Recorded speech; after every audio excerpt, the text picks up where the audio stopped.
नमस्कार दोस्तों। नरेंद्र मोदी की साजिशों का पर्दाफाश हो गया।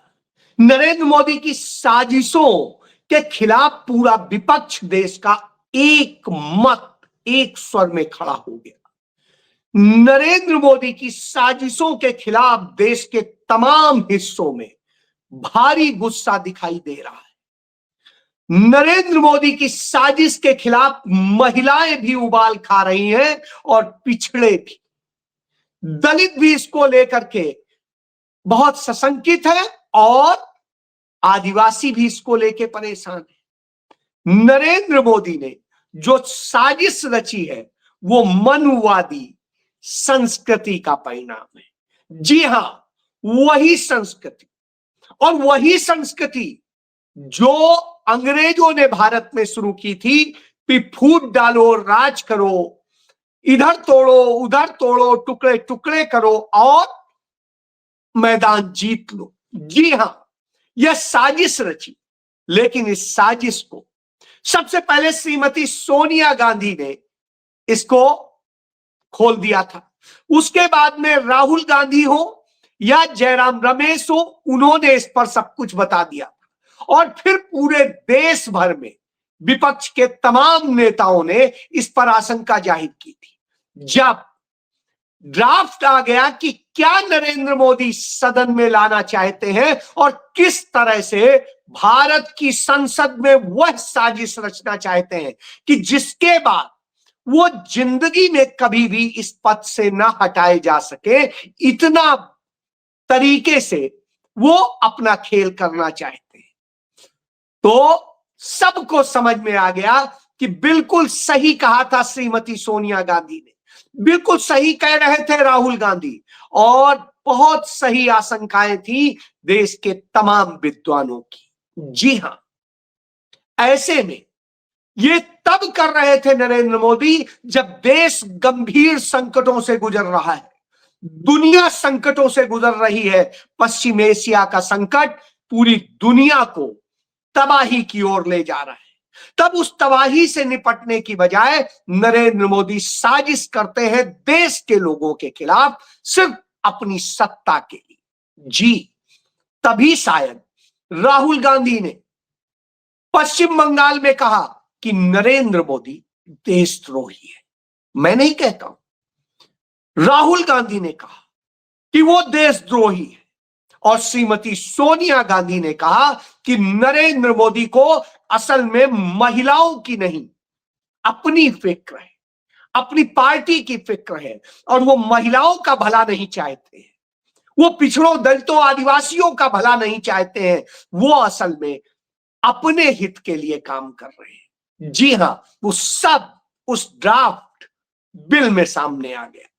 तो आज उसी पे आपसे बात कर रहा हूं, तब जब कांग्रेस पार्टी के राष्ट्रीय अध्यक्ष मल्लिकार्जुन खड़गे और भारत के नेता प्रतिपक्ष राहुल गांधी के नेतृत्व में मल्लिकार्जुन खड़गे के आवास पर, घर पर मीटिंग हुई विपक्ष के तमाम नेताओं की, और उसमें भारत के तमाम दलों के नेता मौजूद थे और उन नेताओं ने वह सब कुछ देख लीजिए।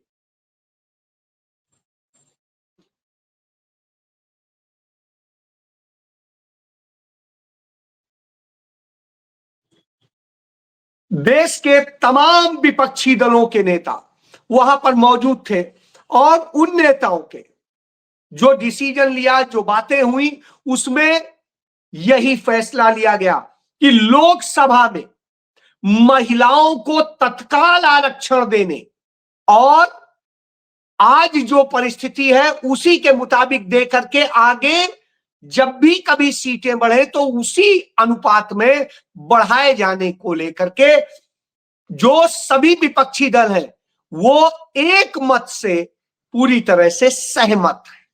वो चाहते हैं महिलाओं को हक मिले और पूरा हक मिले। यह नहीं कि अभी आज के हिसाब से जो उन्हें दे दिया जाए और उसके मुताबिक महिलाओं को कम प्रतिनिधित्व मिलेगा, लेकिन जो लिमिटेशन होगा उसमें उनके हक मारे जाएंगे, उसमें दलितों के हक मारे जाएंगे, पिछड़ों के हक मारे जाएंगे, आदिवासियों के हक मारे जाएंगे। तो वह नहीं होना चाहिए, तो उसको लेकर के तो इसलिए डिलिमिटेशन का विरोध होगा। डिलिमिटेशन जो बैकडोर के रास्ते लाया जा रहा है, जो बात श्रीमती सोनिया गांधी ने अपने लेख में लिखी थी, वही बात साबित हुई। और वो डिलिमिटेशन जो लाया जा रहा है उसका सभी एक मत से विरोध करेंगे। सभी दलों ने इसके लिए अपने अपने जो भी सांसद है उन्हें स्पष्ट कर दिया है कि वो संसद में उपस्थित रहेंगे, पूरी उपस्थिति रहेगी और डट कर विरोध करेंगे इस बिल का। जी हां, यह फैसला होता है, यह फैसला होता है कि किस तरह से मल्लिकार्जुन खड़गे इसको लेकर के बड़ा विस्तृत बताते हैं। और ऐसे मौके पर समाजवादी पार्टी भी थी, टीएमसी भी थी, डीएमके भी थी, उमर अब्दुल्ला खुद मौजूद थे, उसके अलावा जो लालू के बेटे हैं वो भी मौजूद थे, और इसी तरीके से तमाम सारे नेता मौजूद थे। और उन नेताओं ने इस रणनीति को जो नरेंद्र मोदी ने खेल खेला था उसको डिकोड कर दिया, और डिकोड करके इसमें यही कर दिया कि अब इसकी लड़ाई कैसे लड़ी जाएगी। साफ साफ रेजोल्यूशन पास हुआ कि सभी विपक्षी पार्टियां चाहती हैं कि महिलाओं को 1/3 आरक्षण दिया जाए, जिसे मौजूदा लोकसभा की 543 सीटों के आधार पर दिया जाए, और इसके बाद महिला आरक्षण को 2029 के लोकसभा चुनाव में पूरी तरह लागू किया जाए। सभी विपक्षी पार्टियां परसीमन के प्रावधानों के बिल्कुल खिलाफ है। हम लोकसभा में और राज्यसभा में बहस में भाग लेंगे और इसका खुलकर विरोध करेंगे, यह बात जयराम रमेश ने बता दी। इसके बाद में आप देखिए, इसी तरह नहीं होता है। इस बिल में जिस तरह से खेल किया गया है, जो संविधान के का संशोधन विधेयक लाया जा रहा है 131, उसमें बिल में एक जो उसकी कॉपी है उससे बिल्कुल स्पष्ट है कि इससे बुरा और लोकतंत्र और संविधान की जो मूल भावना है उसकी हत्या का और कोई उदाहरण नहीं हो सकता है। जिसका डर था वही इसमें है कि पूरी तरीके से सीटों को री एलोकेशन करना और गैरीमैंडरिंग के लिए दरवाजे खोल देना है। जैसा कि उम्मीद की जा रही थी कि महिलाओं को रिप्रेजेंटेशन को आगे रख करके और पीछे डिलिमिटेशन का खेल किया जाएगा, वह भी इससे स्पष्ट हो जाता है। प्रधानमंत्री नरेंद्र मोदी और उनके मंत्री देश भर में महिला महिला महिला शक्ति की बात करते हैं, लेकिन वास्तविकता में वो उनके हक छीनने का काम करते हैं। राज्य के लिए सीटों का मौजूदा हिस्सा जिस तरह बना रहेगा, यह मौजूदा फ्रीज 1971 की जनगणना के आधार पर है, तो यानी वो आप उसी ढंग से रखेंगे, और 2026 के बाद में जो होगा, तो इस तरह से करके एक सेफगार्ड बनाया जा रहा है और सरकार खेल रही है। इसमें बुरी बात यह है कि जो रिलोकेशन में कौन जनगणना का क्या आधार होगी, जातिगत जनगणना कहां होगी और उसका क्या लाभ मिलेगा नहीं मिलेगा, तो ये सारी चीजें। और इसमें एक नियम कर दिया है कि इसके बाद इसमें सारे बदलाव संवैधानिक संशोधन के जरिए नहीं होंगे, सामान्य सिंपल जो संसदीय मेजॉरिटी है उसी से हो जाएंगे। यानी अपने लिए इन्होंने कह लिया सिंपल मेजॉरिटी से हो जाएंगे, जरूरत ही नहीं पड़ेगी इस 2/3 की। इसके अलावा असल में इसमें जिस तरीके से किया गया है वो भी समझ लीजिए, इसमें कर दिया गया है इसके खिलाफ आप अदालत भी नहीं जा सकेंगे, यानी ना आप अदालत जा सकेंगे ना कुछ कर सकेंगे, तो आपके ऊपर ऐसा कानून थोपा जाएगा कि आप कुछ न कर सके। जैसे अभी उन्होंने चुनाव आयुक्त को बना दिया, मुख्य चुनाव आयुक्त को बना दिया कि उनपे कोई मुकदमा ही नहीं हो सकता है, वो कितना भी गुनाह कर ले। तो इसी तरीके से इस मामले में भी करने का खेल किया जा रहा था। तो अब आप समझिए यह खेल, और इस तरह से जब ये करते हैं तो तमिलनाडु के मुख्यमंत्री एमके स्टालिन कह देते हैं कि यह बर्दाश्त की सीमा के बाहर है, यह भारत के मूल सिद्धांत के खिलाफ है, राज्य और केंद्र के जो संबंध है उसके खिलाफ है, क्षेत्रीय असंतुलन बढ़ाने वाला है और सबके हक मारने वाला है। जी हां, इससे देश के एक बड़े हिस्से के लोगों के हक मारे जाएंगे, राज्यों के हक मारे जाएंगे। जिन राज्यों ने बेहतरीन परफॉर्म किया है, देश के लिए बड़ा योगदान दिया है, उनके हक मारे जाएंगे। तो इस पर स्टालिन ने कह दिया कि परसीमन की जांच से जिस तरह की बातें सामने आ रही हैं, उस पर उन्होंने बैठक बुला के कहा कि अब पूरे राज्य में हर घर पर काला झंडा फहराया जाएगा और भारत सरकार को ताकीद किया जाएगा कि यदि वो ऐसा करते हैं तो इसके गंभीर परिणाम भुगतने होंगे और ये परिणाम किसी भी रूप में हो सकते हैं। हमने देखा है कि किस तरह से लंबे समय तक तमिलनाडु चलता रहा था। राजीव गांधी ने जिस तरीके से श्रीलंका के साथ में लिटे का समझौता करके और उसके बाद में एक शांति स्थापित करने का काम किया था, अपना जीवन देकर भी उन्होंने तमिलनाडु को भारत के लिए बचा लिया था। तो वो जो काम किया था, आज नरेंद्र मोदी जो कर रहे हैं उसमें तोड़ने का काम कर रहे हैं। इसी तरीके से नॉर्थ ईस्ट में हो, इसी तरीके से बंगाल में हो, इसी तरीके से दूसरे और तमाम सारे राज्यों में हो, तो यह स्थिति पैदा हो गई है। दक्षिण के राज्यों के लिए बेहद बुरी खबर है। तो भारत को दो टुकड़े में नहीं, कई टुकड़ों टुकड़ों में बांट देने का काम कर रहे हैं नरेंद्र मोदी। तो यह बात भी इससे साबित हो जाती है। जब वो यह कर रहे हैं, उस समय कर रहे हैं जब भारत में बेहद बुरी स्थिति है। जिस तरह से तमाम संकट पैदा हुए हैं पश्चिमी एशिया में युद्ध के कारण या तमाम प्रतिबंधों के कारण, तो आज भारत में महंगाई दर पिछले 3.5 साल में सबसे ज्यादा हो गई है, सबसे तेजी से बढ़ा है और इतनी तेजी से बढ़ रहा है कि आने वाले वक्त में यह संकट और गहरा जाएगा, बहुत ज्यादा गहरा जाएगा। डीजल, पेट्रोल, एलपीजी, केरोसिन समेत तमाम चीजों के दाम आसमान में पहुंच जाएंगे। राहुल गांधी ने यह बात पहले ही दिन कह दी थी कि हमें एनर्जी सिक्योरिटी पर ध्यान देना चाहिए था और हमने नहीं दिया। उसका नतीजा है कि आने वाले वक्त में बड़ा संकट खड़ा है और वो दिखाई दे रहा है। इसका उदाहरण देखिए कि होमोज रूट पे जो टैक्स लगा के भी सिस्टम बनाया था ईरान ने, भारत को टैक्स फ्री दे रहा था क्योंकि पुराने रिश्ते थे। उसके बावजूद भारत अमेरिका और इजराइल के साथ जब खड़ा होता है तो अमेरिका वहां नाकेबंदी करता है। भारत के प्रधानमंत्री नरेंद्र मोदी इस समस्या का समाधान के लिए काम नहीं करते। डोनाल्ड ट्रंप से बात करते हैं तो कहते हैं भारत के लोग आपको बहुत प्यार करते हैं, और इसके बाद में तमाम वह नीतियां जो राहुल गांधी कह रहे थे कि नरेंद्र मोदी असल में सरेंडर मोदी है और उन्होंने डोनाल्ड ट्रंप के आगे सरेंडर कर रखा है, इजराइल के आगे सरेंडर कर रखा है, तो वह दिखाई दिया। उन्होंने जो बात की, उसका जो उन्होंने ट्वीट किया, उस ट्वीट में ही उन्होंने स्वीकार कर लिया कि किस तरह से उन्होंने सरेंडर किया है।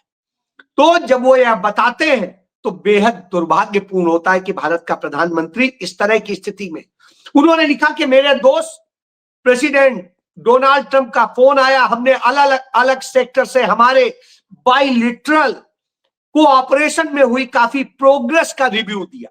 यानी उन्हें रिपोर्ट दे रहे हैं नरेंद्र मोदी। क्या वो बॉस है जो उन्हें रिपोर्ट दे रहे हैं? हम सभी एरिया में अपनी कंप्रिहेंसिव ग्लोबल स्ट्रेटेजिक पार्टनरशिप को और मजबूत करने के लिए कमिटेड, यानी उनसे कह रहे हैं हुजूर हम आपके आगे पूरी तरह सरेंडर हैं, आप चिंता मत करिए, कुछ हो जाए हमारे देश के लोग मरते हैं, मर जाने दीजिए, हम आपके आगे सरेंडर रहेंगे। तो यह भी बात उन्होंने कह दी। और इसके बाद उन्होंने कहा कि वेस्ट एशिया के हालात पर भी होर्मुज को पूरी तरह खुला और सुरक्षित रहने की जरूरत पर बल दिया। तो यानी वो कुल मिला के अमेरिका की सरकार आपका आदेश कह रहे हैं। तो अब आप समझिए, उन्होंने इस पर बात नहीं की कि आपकी इस नाकेबंदी के कारण भारत को बहुत बड़ा संकट होने वाला है। क्योंकि और कोई नहीं, एनर्जी संकट भारत के लिए ज्यादा गंभीर है। तो ऐसी स्थिति है। ईरान तो फिर भी दमदार है और उसकी दम देखने को मिल रही है कि किस तरीके से उसने अपने जहाज को निकाल लिया वहां से, प्रतिबंध के बावजूद, इन सब के बावजूद। तो ईरान का जो प्रतिबंधित सुपर टैंकर, उसने होर्मुज स्ट्रेट पार कर लिया और ईरान की लोकल न्यूज एजेंसी ने इसको पूरा बताया कि कैसे अमेरिका की रोक के बावजूद ईरान के एक प्रतिबंधित सुपर टैंकर ने होर्मुज स्ट्रेट को पार करके ईरान के इमाम खुमैनी बंदरगाह की ओर निकल गया। यानी वो निकल गया, दुनिया को वो टहला रहा है।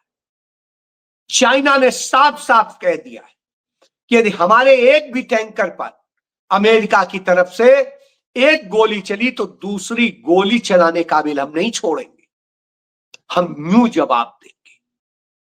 तो चाइना इस तरह से कह रहा है। उधर अमेरिका के तमाम देश जो दोस्त होते थे, वो यूरोप के देश, वो इटली की प्रधानमंत्री मिलोनी, वो तक इतना कठोर शब्दों में ट्रंप को जवाब दे देती है, इजराइल को जवाब दे देती है, इजराइल से सारे संबंध तोड़ लेती है।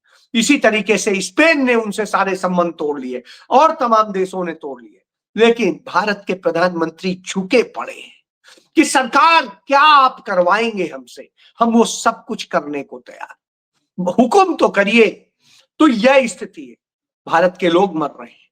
भारत में जिस तरह की स्थितियां पैदा की हैं, श्रमिक कानूनों को जिस तरीके से नरेंद्र मोदी ने बदला, 8 घंटे काम का वक्त होता था, जो कांग्रेस के समय में मांग हो रही थी 6 घंटे करिए, जिससे कि और ज्यादा लोगों को रोजगार मिले, तो इन्होंने 12 घंटे का कर दिया, जिससे रोजगार और खत्म हो जाए और इन पूंजीपतियों को जरूरत न पड़े लोगों को नौकरी देने। और जो 8 घंटे में पैसा देते थे वो 12 घंटे में दे रहे। उसके बाद वेज बढ़ाने का काम नहीं हो रहा है। और जब प्रदर्शन होता है, विद्रोह होता है, तब थोड़ा सा बढ़ोतरी कर दी जाती है। लेकिन उसके बाद में उन प्रदर्शनकारियों को देशद्रोही से लेके सब कुछ बता दिया जाता है। तो अब आप समझिए, यानी न ये महिलाओं के हैं, न मजदूरों के हैं, न किसानों के हैं, आप देख ही चुके हैं, और न आम जन के, जिसे रोजमर्रा में सब सामान जरूरत, हर किसी को जरूरत। तो अब आप सोचिए कितना बड़ा संकट पैदा कर दिया है और इस संकट से निपटने की कोई प्लानिंग नहीं। राहुल गांधी इसीलिए कहते हैं कि ऐसा प्रधानमंत्री हमें मिला है जिसके पास कोई रणनीति नहीं है, कोई स्ट्रेटजी नहीं है, कोई कूटनीति नहीं। बस कहीं से फोन आता है, आदेश मिलता है और जी हुजूर करके जुट जाता है। जी, तो आप मरते हैं, मरते रहिए, नरेंद्र मोदी की सरकार बची रहे और नरेंद्र मोदी सरेंडर रहे उनके, जो उनकी सरकार बनवाने में बड़ा काम करते हैं, हर फ्रॉड करने का काम करते हैं, जो वोट चोरी से लेके सब में उनके साथी बनते हैं। जी हां, इसीलिए जासूसी से लेके सब कुछ करवाते हैं। तो यह एक सत्य है। इस सत्य को जान लीजिए, क्योंकि इसका भुगतान किसी और को नहीं करना है, आपको करना है, हमें करना है, हमारे बच्चों को करना है, आने वाली पीढ़ी को करना है। और हम हिंदू, मुस्लिम और दूसरे जातियों में लड़ते रहेंगे और हम सब बर्बादी में खड़े होंगे। इसलिए आवाज बनने की जरूरत है, खुल के आने की जरूरत है। वैसे ही जैसे हंगरी के लोग निकल के आए और उन्होंने ओरबान की सत्ता को खत्म कर दिया, उसी सत्ता को जैसे नरेंद्र मोदी करते हैं वैसे ही वो करता था। तो अब सोचिए क्या करना है। जय